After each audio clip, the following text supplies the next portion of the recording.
gente linda, como você está? Bem-vindos, bem-vindas ao nosso programa Espaço Feminino. Setembro é amarelo, um mês de alerta e prevenção ao suicídio. Conforme a OMS, 100% dos casos estão relacionados a doenças mentais. E nós vamos falar sobre isso, da importância do acesso a tratamentos, diagnósticos corretos e atenção aos sinais de problemas. A gente mostra aqui no nosso programa histórias emocionantes de quem faz campanha pela vida e de superação. Por isso eu te convido para participar comigo deste debate, para que você interaja, dê a sua opinião, manifeste a sua ideia, porque vamos receber aqui vários convidados que têm uma bagagem muito grande para dividir conosco. E para trazer leveza também a esse ambiente, desse assunto tão importante, a gente tem música, não é, Gabi Morato? É mesmo, comigo. Então vamos lá? Vamos lá, hoje a gente vai fazer a primeira capela. Então vamos lá. Tu és divina e graciosa, estátua majestosa do amor por Deus esculturada e formada com ardor da alma da mais linda flor de mais ativo olor e que na vida é preferida pelo beija-flor. Se Deus me fora tão clemente aqui neste ambiente de luz, formada numa tela deslumbrante e bela, teu coração junto ao meu lanceado, pregado e crucificado sobre a rosa e a cruz marfante peito teu, tu és a forma ideal, estátua magistral, alma perenal do meu primeiro amor, sublime amor.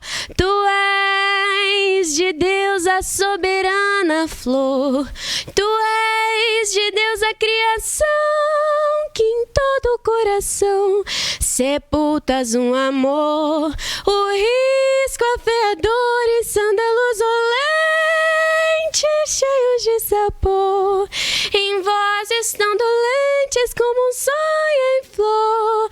És láctea estrela, és mãe da realeza, és tudo enfim que tem de belo em todo o esplendor na santa natureza.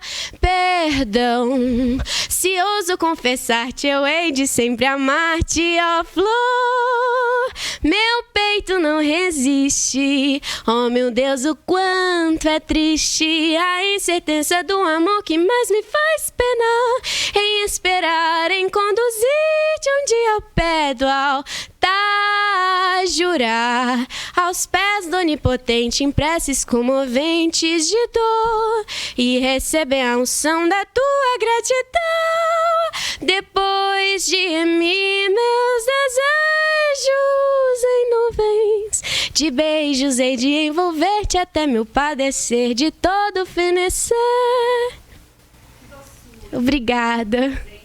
Obrigada. Coroa esse programa com um assunto tão importante e você empresta esse tom de esperança, sabe? A música toca a gente de uma forma muito grande. Muito obrigada. E ainda mais com a sua voz, que faz uma brincadeira com a melodia. Ela salva muitas pessoas, muitas pessoas. Eu já vi tanta gente saindo assim numa depressão que nem saía de casa. Aí compra lá um violão, entra numa aulinha de música, conservatório, muito comum. A pessoa transcende. De fato, e sua voz está transcendendo aqui. Muito obrigada. Obrigada, viu, Gabi? A gente vai conversando também sobre a sua carreira ao longo do nosso programa. Ao meu lado aqui já estão alguns convidados que vão falar sobre as suas histórias nesse Setembro Amarelo.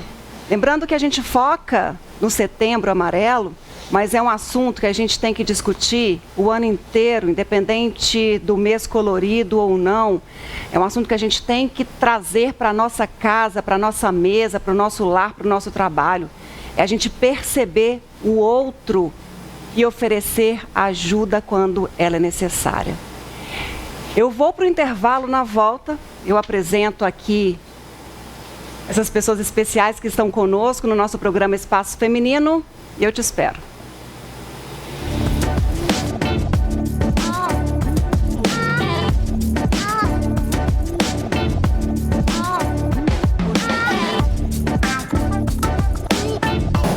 Setembro Amarelo, se precisar, peça ajuda. Esse é o lema da campanha deste ano. E é importante, como eu falei lá no início do nosso programa, discutir, falar sobre esse assunto na luta pela vida, em prevenção ao suicídio. Até porque os dados, eles são muito tristes e eles também são alarmantes. Os dados de pessoas que tiram a própria vida na América Latina, ao contrário de outros locais, vem aumentando. Olha só, essa pesquisa da Organização Mundial da Saúde, ela foi feita em 2019, é a última campanha realizada sobre isso, mas são registrados mais de 700 mil suicídios em todo o mundo por ano. É muito alto. No Brasil, são 14 mil casos por ano, que dá uma média de 38 suicídios todos os dias. Então, a partir de agora, a gente não vai falar somente sobre números. Nós vamos falar de histórias, de vida, de prevenção, de cuidados, de zelo, de superação. Eu recebo aqui para falar sobre isso a Juliana Regis, ela é psicóloga. Como vai, Juliana? Tudo bem? Boa noite a todos, tudo bem? E você? Tudo bem. Converso também com a acionária Cristina Cornélio. Ela é manicure e vai falar muito além de unhas hoje. Como vai, acionária? Tudo bem, boa noite a todos. Marcelo Passos é tatuador. Ele vai falar também sobre tatuagem, mas com um significado muito mais especial. Tudo bem, Marcelo? Ludmila, boa noite, pessoal. Obrigado pelo convite. Vou falar um pouco sobre tatuagem, mas é um pouco diferente também. Muita gente já sabe, mas logo a gente vai conversar mais. Gabi, na hora que tiver uma música engatilhada aí, você me conta. Certinho. Pra gente adocicar esse ambiente, essa conversa, viu? Bom, se é preciso falar, que esse seja o momento, então, que você possa receber ensinamentos aqui, por meio das experiências, por meio de conhecimentos e levar para os ambientes que você circula. Ô, Juliana, vamos entender primeiro quais são os sentimentos, quais são os adoecimentos, quando a OMS fala, olha, 100% dos casos são decorrência de problemas de saúde mental. Então, quais são esses casos? Quais são esses problemas? Então, Ludmila, é interessante a gente falar sobre 100% dos casos, que, na verdade, 90% dos casos são evitáveis, o suicídio. 10% dos casos, porque o que acontece? Nesses 90% a gente está falando, mesmo que seja um adoecimento mental, a gente está falando de transtornos de personalidade, que seriam os transtornos mais leves. Então, se 90% dos casos, mesmo que há um adoecimento anterior, no entanto são transtornos mais leves, a gente tem que frisar que vem através de um impulso também. A tentativa do suicídio pode vir através do impulso. Então, por isso que é muito importante a gente também colocar aqui o CVV, que é o Centro de Valorização à Vida, que já tem os estudos que comprovam que ali, os 15 minutos após aquela vontade, aquele impulso de tomar a decisão de tirar a própria vida, você, se procurar uma ajuda imediata, que seja alguém que está perto, depois de 15 minutos, isso tende a se acalmar. Você tende a ficar mais calmo e desistir da ação. Então, nesses 90% dos casos são assim.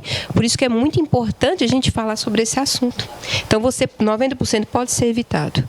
Aí a gente está falando dos outros 10%, que são também doenças mentais, mas doenças mentais mais graves, que a gente está entrando na psicose, na bipolaridade, que ali existem os comandos, né? Então, aí é uma coisa mais, um pouco mais premeditado. Não é que seja premeditado, né? Às vezes mais esperado, não sei se essa é a palavra, mas é isso. Então, tem esses dois casos. 10% já é um adoecimento mental muito grave.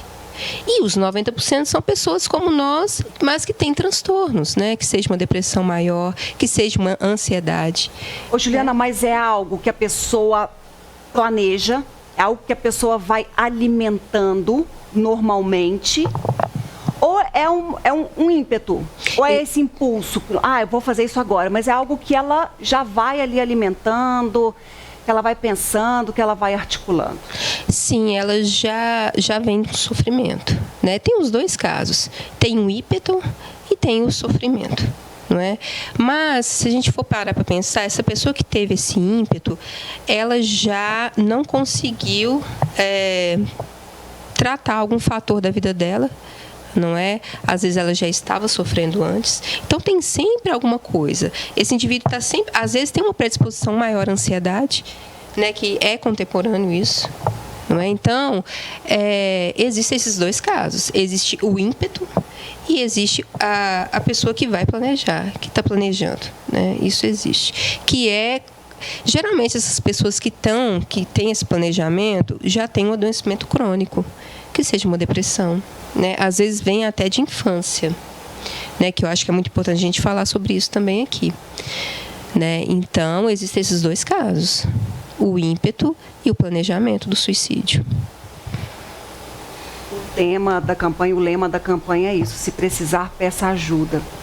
Entretanto, nem sempre as pessoas pedem esse socorro ou até silenciam essas dores. E às vezes quem está perto nem percebe esses sinais. Mas eles são dados? Olha, hoje a gente pode a gente pode observar muito adolescentes, pré-adolescentes. Existem sinais. Quais são os sinais práticos de se observar? Um adolescente que fica muito tempo sem socializar, adolescentes que não procuram amigos, adolescentes que têm um discurso muito negativo, aquele discurso negativo. Tem muito também os adolescentes, hoje a gente observa muitos adolescentes com dúvidas de gênero, sexuais também, né? A gente observa que esses estão entre os que mais sofrem, né? E não conseguem se expressar. Hoje em dia a gente vê, parece que o contemporâneo é ser feliz, né? Pessoas, igual você disse, Ludmila, às vezes sofrem sozinhas porque ela não tem coragem, ou ela não sente, ela não se vê, porque a gente vê hoje, principalmente com as redes sociais, parece que está todo mundo tão feliz, não é? Está todo mundo tão bem, então ela não se identifica com aquilo. Então, o contemporâneo é ser feliz, e isso não existe você estar feliz o tempo todo. E até essa coisa da tristeza, ela é até interessante, porque é na tristeza que eu me recolho e eu reflito. A tristeza também é um ponto positivo, por incrível que pareça. Então, é na tristeza que eu reflito o que eu tenho que mudar. Será que é assim que tem que ser o meu caminho? Não é? E hoje as pessoas não estão identificando a tristeza nas redes sociais. Por isso, é tão importante a gente falar sobre o Setembro Amarelo. Porque gera identificação com o indivíduo. Peraí, se tem isso, se tal pessoa sofre e ela conseguiu sair dessa situação, então eu posso conseguir também. Então, bora falar disso, vamos falar? Porque quando ele vê somente pessoas felizes nas redes sociais e tudo mais, ele não se identifica, ele sofre. E o indivíduo que está em sofrimento, ele ter que parecer feliz, gasta muita energia. Sabia? Eu parecer feliz quando eu não estou bem, isso tem um gasto muito grande de energia.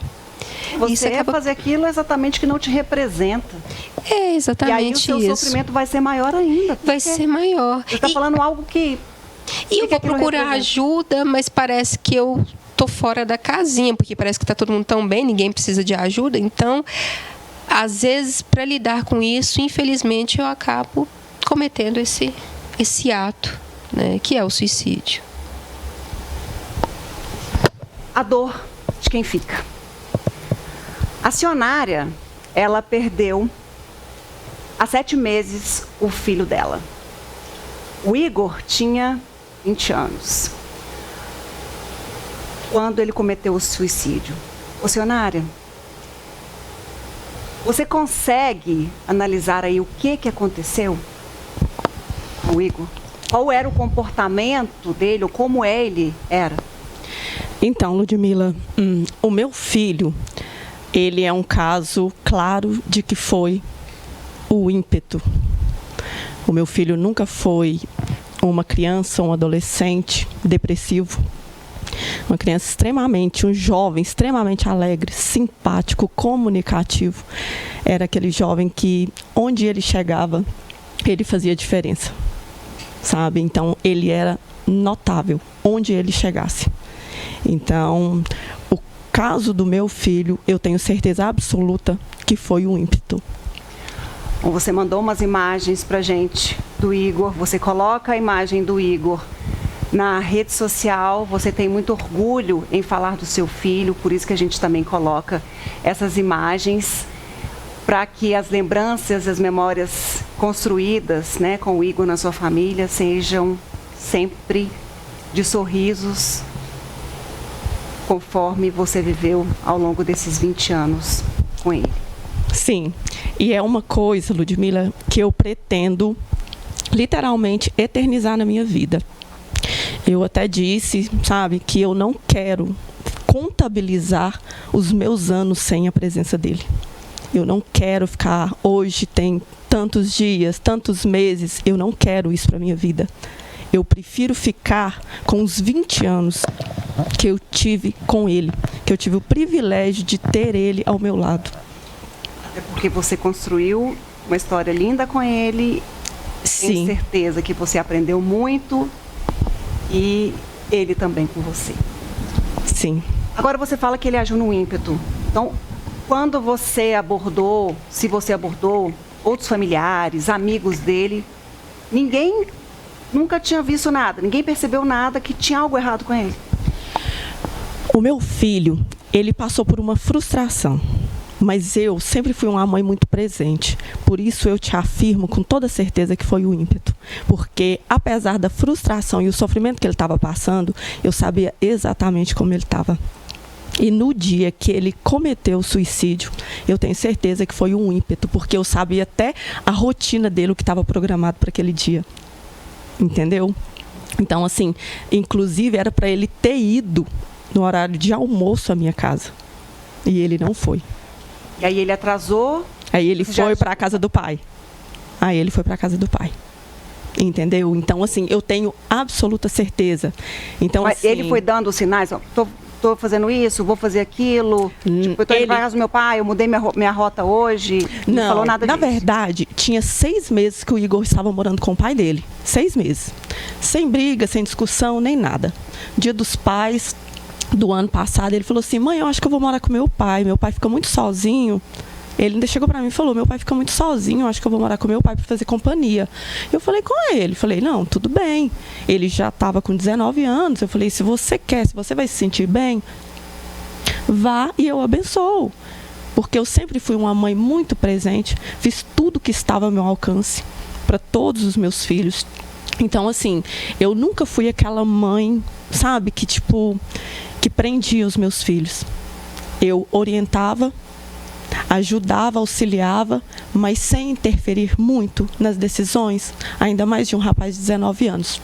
E ele foi, e nosso relacionamento muito bom, mesmo, sabe, ele tendo ido morar com o pai dele, porque não teve briga, não teve discussão, não teve nada, sabe? Então, assim, como ele estava morando com o pai dele, mas ele convivia muito comigo. E como eu sempre fui uma mãe muito presente, sempre dei muita liberdade para os meus filhos, então, assim, ele sempre conversava muito comigo. Então, se você me perguntar, a frustração que o Igor passou, eu sei de todos os detalhes. Inclusive, no dia do velório dele, eu ouvi muitas pessoas falarem assim: nossa, mas ele parecia estar tão bem, tão feliz. Sabe, mas eu como mãe, eu sabia que ele não estava tão bem e tão feliz, porque eu sabia de todos os detalhes de como ele estava realmente se sentindo.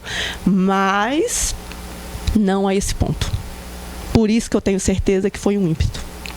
Não a esse ponto, eu tenho certeza. Como é que fica uma mãe depois disso tudo? Como que fica uma mãe depois disso tudo? Realmente não é fácil. eu sei que tem várias mães, né, que passaram, né, pelo que eu passei. E eu, né, na verdade, com a perda do Igor, surgiu uma força dentro de mim que é inexplicável, que é somente Deus mesmo para explicar essa força. E o que eu fiz? Essa dor, ela me impulsionou, ela me deu, né, combustível para que eu me reerguesse, e eu dei início a um projeto no mês de maio. Então, tem uma página que é o Ainda Resta Esperança, e nessa página eu faço de tudo para cuidar, né, ter esse cuidado com a saúde mental dos nossos jovens, das pessoas. A gente realiza uma corrente de oração todas as segundas-feiras. A gente realiza uma corrente de oração em prol desses jovens. Por quê? Por que eu achei tão importante? Com a perda do Igor, Ludmila, eu percebi que, tipo assim, quando tem sinais, como a Juliana falou, você já meio que espera, né? Meio que espera. A pessoa tem uma depressão, tem ansiedades, né? Em graus uma bem... coisa crônica, né? Quando já tem 20 anos. Exatamente, você já espera. Mas o meu filho não tinha. Então, e aconteceu com ele. Ele, né, se suicidou. E eu fiquei pensando após isso, falei, quantos, né, não foram na mesma situação que a dele? Quantos ainda não podem? Então, eu preciso fazer algo para, pelo menos, tentar ajudar, para que outras mães não precisem passar por essa dor, não precisem passar por isso. Porque, como você mesmo disse, a grande maioria, e eu percebo que principalmente entre os jovens, eles têm muita dificuldade em pedir, buscar ajuda. Muita dificuldade. Que história grande. Emocionada aqui do seu lado. Vou fazer assim, vou para o intervalo, na volta tem mais. Quero saber de ressignificar a vida, de buscar novos caminhos, Juliana, e nós vamos saber também do projeto do Marcelo, com mais histórias também de tirar o fôlego. Gabi, você canta na volta? Yes.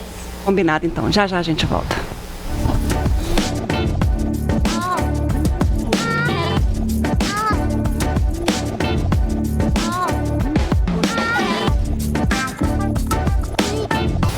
De volta com o nosso programa, nosso ambiente recebe também a doutora Dalis Fonseca, psiquiatra. Como vai, doutora? Tudo bem?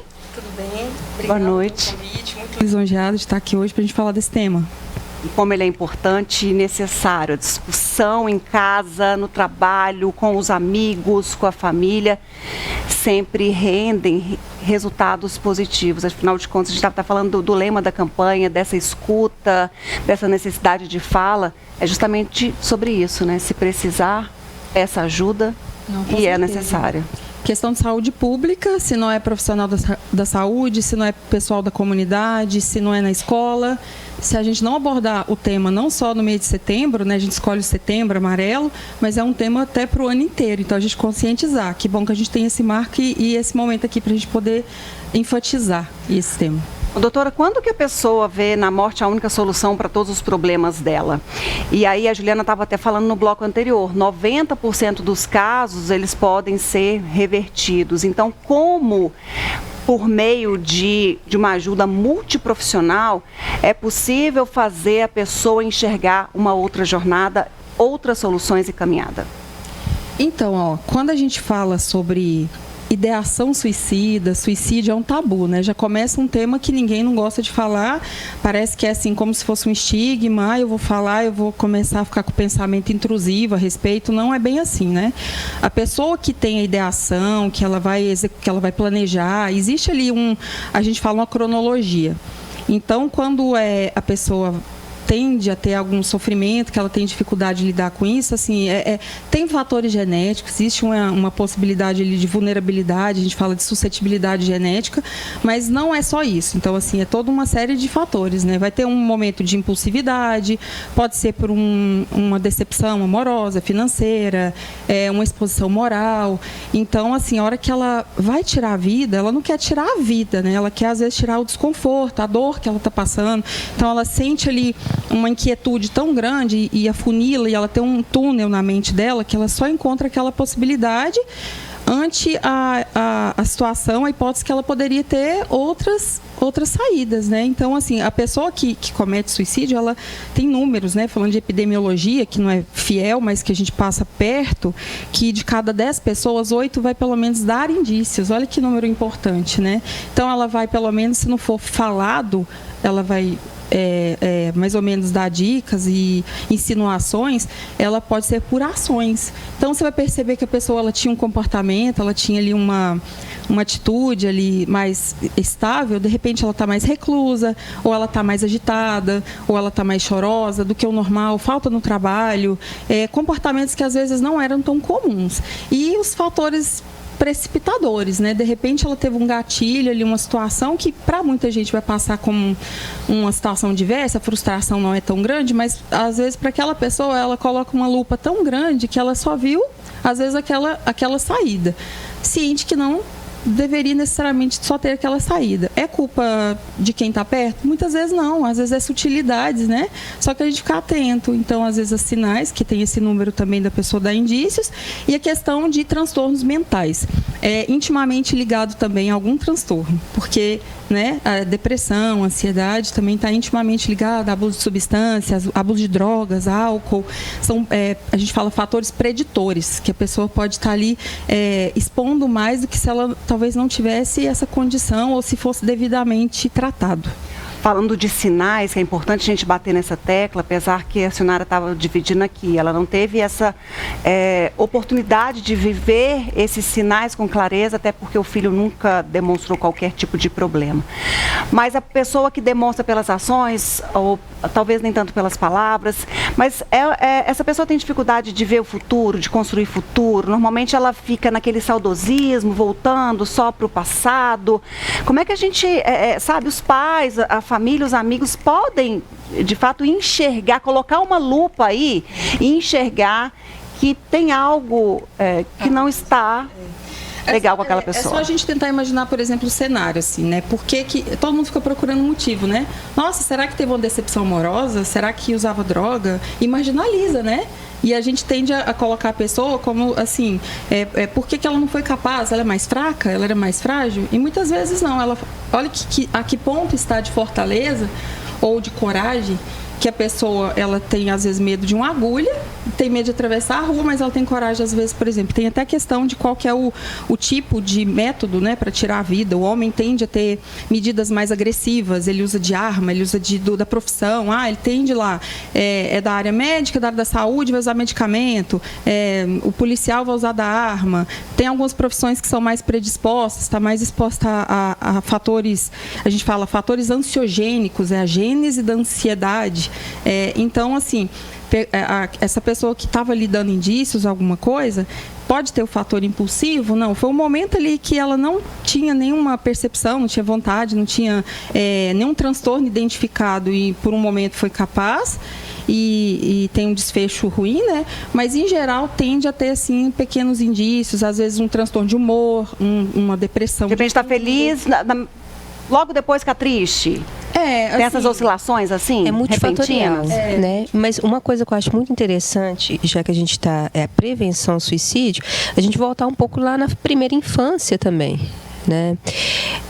Hoje a gente ouve-se muito em consultório a criança falar: eu sou insuficiente, né? Hoje muitos pais eles optam por ter um filho somente, e esse filho ele tem que ter uma ideologia, né? Ele tem que ser bom nisso, ele tem que ser bom em todas as matérias, ele tem que, o que mais? Ele tem que ser muito bom em tudo, né? Tem que praticar atividade física, tem que tirar 10 na escola, tem que ajudar em casa, tem mil coisas para fazer. 45 do segundo tempo no Maracanã lotado. É exaustivo. E às vezes ele só queria brincar no chão da casa com um cachorro. Ele tem que estar sempre tipo, naquele desenhar padrão. Aleatório, não dentro de um círculo pré-organizado ali. Isso. É tipo e agora assim, por aí. Imaginam, né? Aquilo que às vezes ele nem faz o que ele gosta, né? Para poder agradar os pais, ele faz o que deve ser feito. Então imagina o nível de sofrimento de uma pessoa que se sente sempre que está faltando algo, né? Que nunca é o suficiente. Então eu não sou bom para esse mundo, né? Eu não sou bom para essa sociedade. Então já começa ali, talvez, né? Eu achei muito interessante ter que falar isso, muito pertinente. O Marcelo, ele tem ajudado muitas pessoas que tentaram tirar a própria vida, transformando as marcas físicas em desenhos que inspiram essas pessoas. Marcelo, normalmente como é que elas chegam no seu estúdio? Elas se abrem, elas conversam, ou as marcas já são suficientes para que elas queiram se livrar pelo menos dessas aparências que são visíveis? Então, Ludmila, eu faço tatuagem tem muitos anos e eu não tinha tanto contato com essas pessoas. Há 3 anos atrás, quando eu trouxe uma cliente aqui que eu cobri, foi quando eu postei e me coloquei para ajudar, para cobrir outras pessoas que tivessem aquela mesma marca. Eu fiquei surpreso o tanto de gente que apareceu. Depois daquela época que eu vim aqui, apareceu sim 30, 50 vezes mais pessoas do que aquela época. Então, eu atendo gente da região inteira. Eu fiquei surpreso, sabe? O tanto de pessoa que apareceu. Elas chamam geralmente fora de horário, manda mensagem no Instagram e conta a história toda, sabe? Então, elas chegam se abrindo. Não tem nenhum problema em contar o que passaram, isso, normalmente. Não. Aí, aí eu peço para ir lá no estúdio, eu olho direitinho, analiso, né? Então, uma amiga minha, psicóloga, que me ajuda a, fazer um rastreio, né? Antes. E depois a gente pega e eu faço a tatuagem por cima para ela tentar esquecer aquela marca do passado, né? Porque a pessoa fica tentando esconder aquilo e não vai para frente, fica remoendo. As pessoas olham torto na escola, ela vai trabalhar no calor de roupa de manga comprida, né? Então isso prejudica mais. Então aquelas pessoas que eu tatuei ela, a partir daquele dia ela deu a cara, ela assumiu aquilo e ela realmente mudou de vida, sabe? Ela conseguiu ir para frente, foi um empurrão. Até porque tem o próprio estigma que a sociedade coloca naquela pessoa que já passou por um sofrimento, pode estar em sofrimento e ainda é estigmatizada e apontada para a sociedade. Com certeza. Como e ela se arrependeu daquele ato, estavam falando, apontam para ela, né? Mas é fraca, como assim você não consegue? A sociedade, como é que você falou, Juliana? O contemporâneo é ser feliz. Hoje o contemporâneo é ser feliz. Tem que então, ser se eu não lindo, sou feliz, então, como é que... eu estou diferente. Peraí, então eu não sirvo para essa sociedade. Então, como é que é isso, Marcelo? Então, eu não tinha noção, né? O tanto que eu podia ajudar. A partir do momento que ela colocou o braço dela ali, deixou eu tatuar e fazer uma arte por cima daquilo ali, ela assume que ela errou e a partir daí ela é um play na vida dela, né? Ela muda, ela assume aquele erro e encara a vida, muda de vida assim, do nada, sabe? É muito interessante. Eu não tinha noção do tanto que uma tatu podia mudar uma vida de uma pessoa, a recomeçar, entendeu? A gente tem umas imagens para mostrar que, de fato, as marcas físicas por essa tentativa, elas são apagadas. A Adriana vai passar essas imagens para a gente enquanto a gente conversa aqui também. Porque eu quero entender as marcas, Marcelo camuflando aí, né? Elas são camufladas. Mas e essas marcas da alma, doutora Dales? Elas são vencidas, retiradas? Olha como é que estava.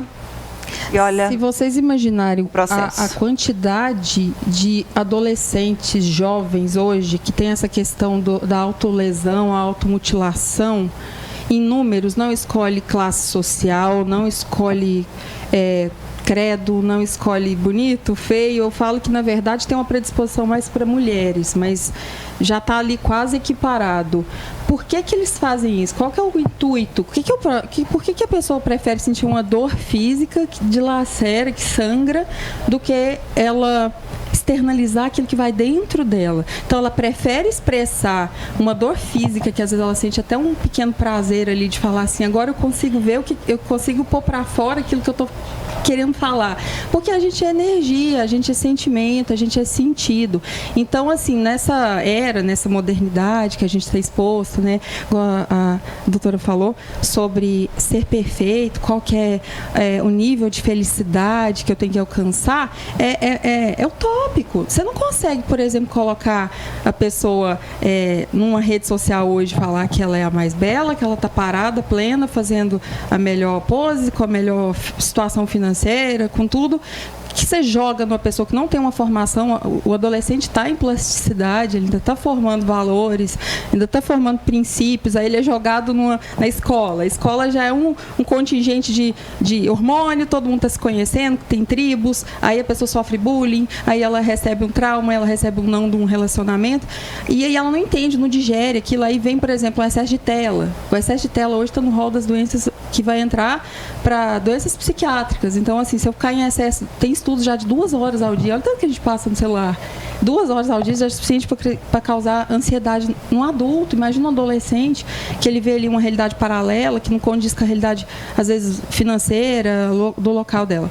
Então, a hora que ela vê aquilo, ele fala, gente, eu sou o quê? Eu sou uma pessoa fragmentada, incapaz. Então, tende a fazer esse tipo de comportamento, ou demandar para substância, para droga, ou para o álcool, que fica ali como uma automedicação, né? Faz o álcool, ingere, ele vai ter uma ação no sistema nervoso central, vai ficar tudo nebuloso, eu estou anestesiado. Então, ele usa a droga com esse intuito, né, a substância. São fugas, né? Exatamente. Assim como até a automutilação, não é? Compulsões, são fugas. Ô Marcelo, e você falou assim que essas pessoas saem de lá outras. Isso. É um apagar, ou melhor, é um acender de luzes? Eu acompanho elas depois, né? Pelas redes sociais. Tem um caso da outra menina de Presidente Olegário. Ela montou o salão dela, hoje ela cuida dos filhos dela direitinho. Ela estava muito mal, ela me mandava os cortes assim, parece que ela cortava sempre semanalmente, sabe? Tinha corte de todas as idades, tinha corte com sangue, tinha corte cicatrizado. Aí uma amiga minha me falou, Marcelo, agora que você vai ajudar ela, você vai pedir ela para ficar 4 meses sem se cortar. Aí ela entra no projeto, aí passou 4 meses, ela mandou o braço dela cicatrizado. Ela foi Porque no projeto as pessoas... Tem que estar cicatrizado e tem que estar melhor, né? Tem que ter... A pessoa tem que dar uma contribuição que você Isso. vai lá e oferece a tatuagem para ela. Exatamente, tem que provar que tá bem, entendeu? Não pode ter corte recente, essas coisas. Entendeu? Eu pego casos mais severos, que realmente atrapalha ela seguir a vida. Agora, no final do mês, eu vou atender a primeira vez, é uma menina que mora na zona rural. Eu até te mandei a foto, né? Mandou. E tem essa questão, né? Que não escolhe sexo, o credo, a idade, o gênero, enfim. Se mora na grande centro ou no lugar que a gente entende que é pura paz. Porque a paz, né, a tranquilidade está dentro da gente e aí caminha conosco por onde a gente for. Exato. Gabi, vamos de música pra gente finalizar esse bloco? Vamos, vocês então vamos lá. Tá com você. Vamos lá, então. Não quero lhe falar, meu grande amor, das coisas que aprendi nos discos. Quero lhe contar como eu vivi tudo que aconteceu comigo. Viver é melhor que sonhar, pois eu sei que o amor é uma coisa boa, mas também sei que qualquer canto é menor do que a vida de qualquer pessoa. Por isso, cuidado, meu bem, há perigo na esquina. Eles venceram e o sinal está fechado pra nós que somos jovens. Para abraçar seu irmão e beijar sua menina na rua. é o que se fez o seu braço, o seu lábio e a sua voz. Você me pergunta pela minha paixão, digo que estou encantada como uma nova invenção. Eu vou ficar nessa cidade, não vou voltar pro sertão, pois vejo vindo no vento o cheiro da nova estação. Eu sei de tudo na ferida viva do meu coração.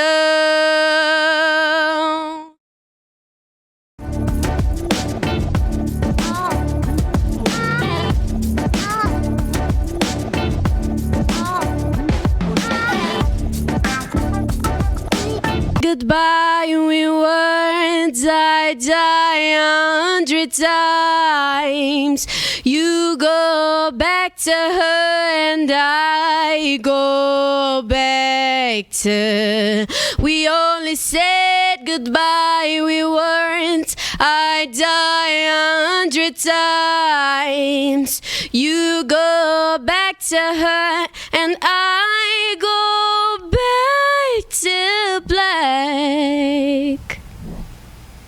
Voltamos com Gabi Morato, com essa voz linda. Hoje ela está na capela. Hoje ela vai de capela até no fim. Nosso programa está quase chegando no final, mas prepara mais um trechinho para quando a gente finalizar aqui, porque agora eu recebo a Laisa.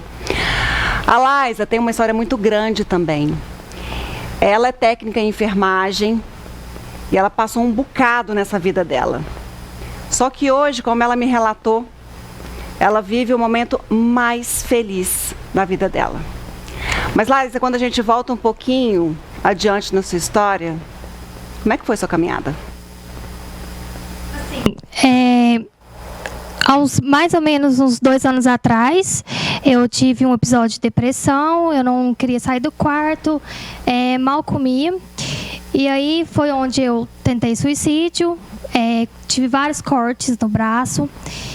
E todo dia que eu olhava essa cicatriz, eu ficava relembrando. E aí, até que um dia eu vi o projeto do Marcelo, né? E foi aonde que ele tampou todas as minhas cicatrizes, né? Me deu a tatuagem. Aí foi como se apagasse tudo o que aconteceu. Me deu uma força de continuar, de deixar toda a história triste para trás e começar a minha vida a partir dali. Ou seja, essa imagem que a gente viu anteriormente ali, ó, apagou. Apagou. Agora é essa de esperança. Isso. Não existe mais. Ô, Laisa, o que te levou a esse adoecimento? O que causou a sua depressão? Se você consegue recuperar isso? E como é que a sua família ficou diante disso? Você buscou ajuda com eles? Com alguém? Como foi? Assim, eu tive uma história muito triste, né, com meu pai. Que meu pai era usuário de droga, né? E foi encadeando, né, todo o sofrimento meu e da minha família. Aí, com um certo tempo, eu já não dava conta de lidar com tudo, mas foi onde que eu dei depressão. Eu mesma procurei ajuda. Eu cheguei na minha mãe, falei que não estava bem, precisava de uma ajuda. Aí foi aonde que minha mãe me levou no psicólogo e eu comecei a tratar, né? Só que quando ela me levou para tratar, aí eu já estava assim, bem abalada e foi aonde eu tentei suicídio. Aí depois de eu ter tentado suicídio que eu resolvi fazer o tratamento certo. Foi que teve que me levar no psiquiatra e a partir do psiquiatra que eu fui tomando os medicamentos, fui tendo terapia e fui melhorando.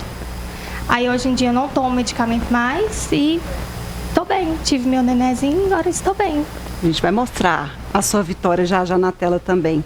E o que foi determinante para você se livrar desses pensamentos suicidas ou mesmo de se automutilar, desses pensamentos, né, de acabar com a vida como se fosse a solução para todo mundo?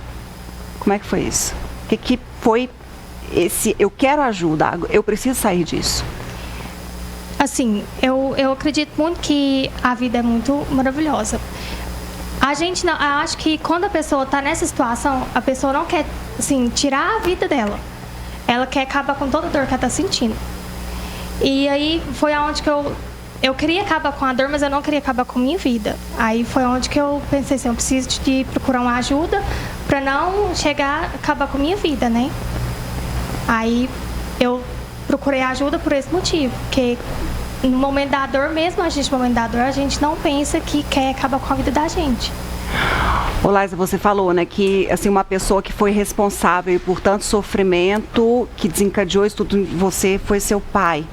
Isso. Hoje você tem contato com ele? Como é que ficou essa situação, até mesmo para você falar, eu gosto tanto de viver, então quero mirar nos meus exemplos de vida. Como é que você se resolveu, se não se resolveu com ele, e qual que é o seu exemplo de vida hoje, que é aquela pessoa que de fato te inspira para continuar sua vida, seus projetos, estudando, atuando, cuidando do seu filho?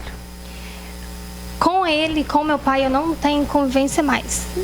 Eu até tinha, mas hoje em dia eu não tenho mais, porque hoje em dia ele se entregou, né, para o mundo das drogas, ele não vive em um mundo muito bom. Aí eu até participava antes tentava aceitar a vida dele, do jeito que ele queria viver, e sempre que eu podia eu ia ajudar ele, né. Mas hoje em dia eu não tenho contato mais, que eu não passei uma fase muito boa com ele, aí eu percebi que o que não me fazia bem era ele, aí eu deixei de lado para me seguir minha vida, minha história. Bom, a Laísa hoje é casada e tem um bebê lindo que a gente vai colocar na tela para vocês. Eu fiz questão e assim, conversei com a Laísa, conversando com o Marcelo também, para que viesse também uma figura de esperança, uma pessoa, no caso uma mulher, que pudesse mostrar para as outras pessoas, para as outras famílias, para outros sujeitos que estão passando por isso, que é possível dar uma volta muito linda, como a gente está vendo na tela. Que hoje ela celebra uma vida, não só a dela, mas a chegada do filho. Como é que você olha isso? Como é que você olha para a tela e vê, né, esse bebê lindo, né, o seu companheiro aqui do lado? Como é que é a sua história hoje, Laísa? Eu sou muito realizada. Muito mesmo. Eu agradeço a Deus todo dia não ter deixado eu desistir, ter me dado força todos os dias. Assim, sou muito grata à minha mãe, né, que na época me ajudou, não deixou eu desistir, estava ali sempre comigo. Toda a minha família também, que me ajudou muito, foi um suporte para mim. E meu filho, hoje em dia, é a coisa mais importante que eu tenho, né? Se eu não tivesse passado tudo que eu tinha passado, não tivesse superado tudo, eu não teria ele hoje em dia, né? E ele é a coisa mais importante da minha vida. E quanta história você ainda tem para escrever pela frente. E que essa tatuagem aí que o Marcelo caprichou no seu braço, que a gente encheu a tela aí, que você olhe para ela e enxergue aí também marcas de oportunidades para você seguir em frente cada vez melhor junto com as pessoas que de fato acrescentam e te amam. Obrigada. Eu tenho que finalizar, mas eu tenho que fechar alguns assuntos aqui. Missionário, eu sei que você, por meio da campanha que você faz, o Instagram que a gente já colocou na tela, ainda resta esperança, você distribui aí esperança também, você distribui alerta, você ressignificou a sua vida por meio dessa mensagem que você quer levar. Ao invés de você se recolher, você preferiu contar para o mundo inteiro o que se passou com você, o que se passa e como é que você se reconstrói. Em algum momento você sentiu culpa? Você se questionou se poderia ter feito diferente? Alguma vez alguém apontou alguma coisa para você nesse sentido?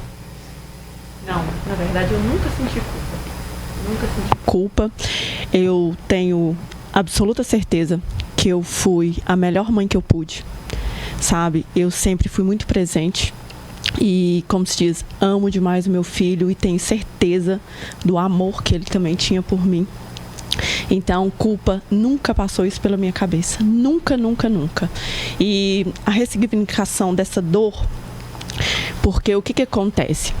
A Laísa disse, ela pediu ajuda, né? E esse projeto que a gente realiza pela página no Instagram, o intuito é justamente para aquelas pessoas que não pedem ajuda.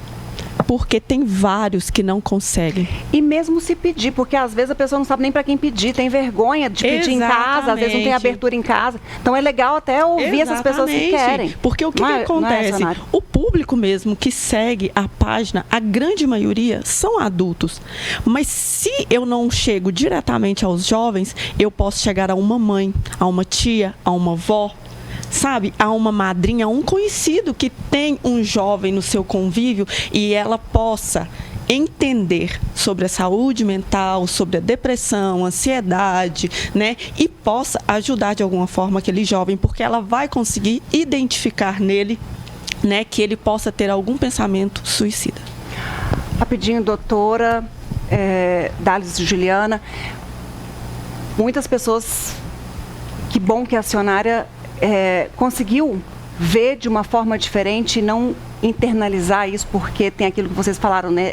Tem que buscar um motivo, tem que buscar uma causa, tem que ter uma estigmatização e às vezes tudo isso culmina com esse sentimento de culpa. Então, como é que as famílias podem e devem lidar com isso e também nessa busca de olhar para a vida, reconstruir a vida, porque de fato tudo que foi até aquele momento será mudado a partir de uma história, de uma perda por um suicídio. Então, como que a partir de agora, como que se lida com essa culpa, caso a pessoa a tenha, e como é que busca essa ressignificação? Então, assim, ó, a psicologia que está aqui justamente para isso, para poder depois, como parte do processo de ressignificação, de uma nova história, um novo propósito, até a questão dela fazer a tatuagem, é interessante falar sobre isso, porque assim, imagina que aquela cicatriz ficou ali, a vida da gente é cheia de cicatrizes, a gente está sempre tendo alguma adversidade, alguma questão a ser sanada, e a gente quer passar o cume da montanha, mas às vezes não admite o processo, ou tem gente que tem dificuldade, como lidar com isso? Quando ela deixou a cicatriz ali, ela fez diferente do limão, fez a limonada, né, falou, vou tatuar, para poder fazer flor daquele lugar que era dor. Era até também uma analogia à música que você estava cantando, a Amy Winehouse. Ela tinha transtorno de personalidade, ela borderline, né? Ela andava nas bordas. Então, é tentar identificar. É difícil a saúde mental hoje no Brasil, no mundo como um todo. A gente subestima. Está no hall ali, todo mundo fala de doença mental, admite ter pressão alta, admite ter diabetes. Ninguém... Às vezes, hoje, lógico, está quebrando, graças a Deus, essa barreira de falar, o cérebro inflama, a gente fica suscetível, a gente fica frágil. E aí, quando a gente admite isso e consegue falar isso com mais amenidade, com mais carinho mesmo, com afeto, a gente consegue abordar mais as pessoas e levar para a rede pública, onde tem lá o SUS, que é porta de entrada, os CAPs, eu atuo no CAPs álcool e drogas, a gente vê posto de saúde, assim, tem que trabalhar mais, as pessoas saber qual que é o acesso, por exemplo, o contato do CVV, né, que é um telefone. Qual que é o telefone? 188?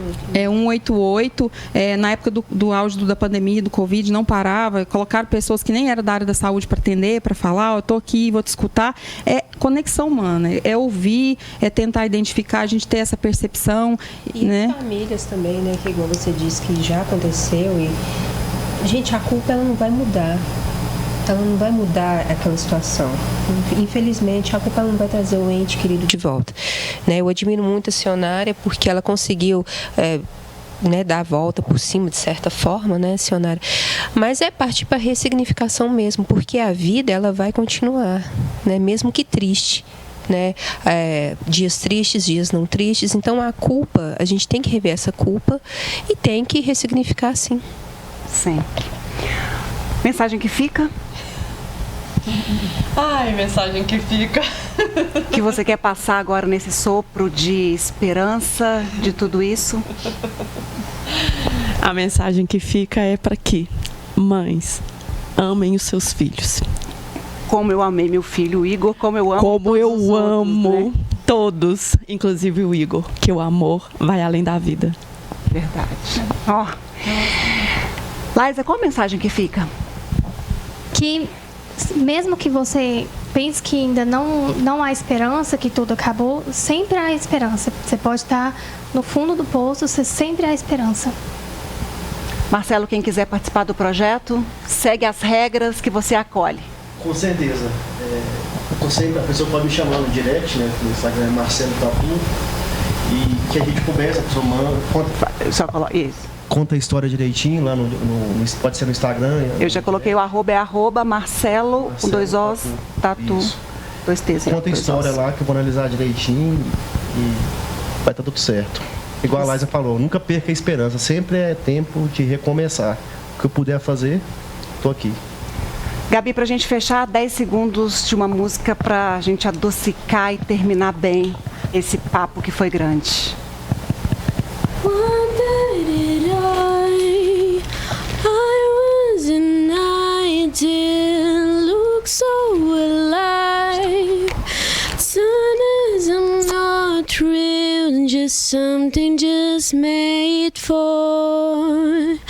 What is I made for? 'Cause I don't know how to feel, but I wanna try. I don't know how to feel, but someday I might. Someday I might. When did again? I was an ideal. Don't say it again. I was afraid it was just something you pay for. Not as I'm made for. 'Cause I